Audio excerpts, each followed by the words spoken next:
और दोस्तों ये है आमेर के आसपास पहाड़ियों पर बनी हुई सुरक्षा चौकियाँ। पुराने समय में सिपाही इन्हीं चौकियों से दुश्मन पर नज़र रखते थे।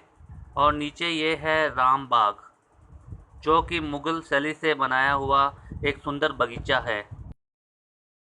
और सामने अरावली की छोटी छोटी पहाड़ियों पर बनी हुई हैं ये सुरक्षा चौकियाँ, जहाँ से उत्तर की तरफ से आने वाले दुश्मनों पर नज़र रखी जा सकती थी। नीचे बने हुए रामबाग में पुरानी तकनीक से बने हुए कई पानी के फुहारे हैं।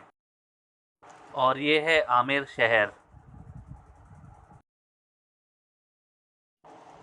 दोस्तों ये है आमेर का आराम बाग। चलिए अब हम आमेर महल की तरफ प्रस्थान करते हैं।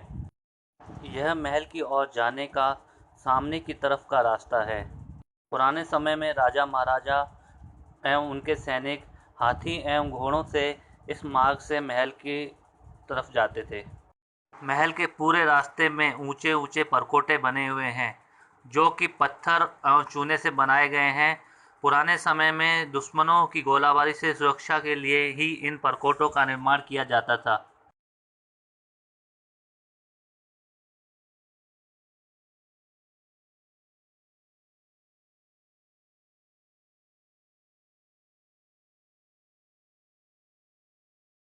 दोस्तों ये है महल के रास्ते में पड़ने वाला पहला द्वार। पुराने ज़माने में राजा महाराजा हाथी पर सवार होकर इस द्वार से गुजरकर महल में प्रस्थान करते थे। इसीलिए इन द्वारों को ऊंचा बनाया जाता था। लीजिए हम महल के सामने आ गए। आकाश में घटाएं और डूबता हुआ सूरज महल को अनोखा आकार प्रदान कर रहा है। अब इन वीरान पड़े हुए महलों में किसी समय राजा महाराजा शानो शौकत से अपने परिवार के साथ राज किया करते थे। वे राजे महाराजे अब नहीं रहे जिन्होंने इन महलों का निर्माण कराया था, परंतु अभी भी वे महल ज्यों के त्यों खड़े हैं और उन पुरानी गाथाओं को कह रहे हैं। चलिए हम आगे महल की तरफ बढ़ते हैं। महल की प्राचीर दीवारें एवं ऊंचे परकोटे और भव्यता मन को मोह लेते हैं। हमारी दाईं तरफ जो द्वार है वो महल में प्रवेश करने का गुप्त मार्ग है, जो अब बंद कर दिया गया है।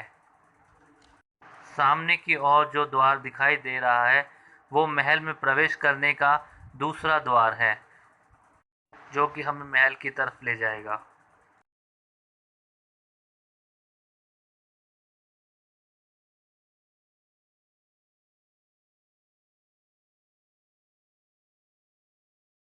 दोस्तों ये है महल में प्रवेश करने का तीसरा और मुख्य द्वार, जिसे सूरज पोल के नाम से जाना जाता है। इसे सूरज पोल इसलिए कहा जाता है क्योंकि इसका मुख पूर्व दिशा की तरफ है। इसमें से प्रवेश करके हम अब एक बड़े मैदान में आ जाते हैं, जिसे हम जरेब चौक कहते हैं। जरेब चौक का मतलब कवायद मैदान। पुराने समय में राजा महाराजा के निजी सुरक्षाकर्मी यहाँ पे परेड किया करते थे। दोस्तों ये है महल में प्रवेश करने का चौथा द्वार। यह महल में मुख्य निवास स्थान की तरफ जाता है। यहाँ से आगे राजा महाराजा पैदल चलकर ही महल में प्रवेश करते थे, क्योंकि इसमें हाथी घोड़े से नहीं जाया जा सकता है। चलिए हम भी चलते हैं महल के अंदर। यहाँ से आगे चलने पर हमें और भी सुंदर सुंदर नज़ारे दिखाई देंगे। दोस्तों इस वीडियो के अगले भाग में मैं आपको महल के अंदर ले चलूँगा। नमस्कार।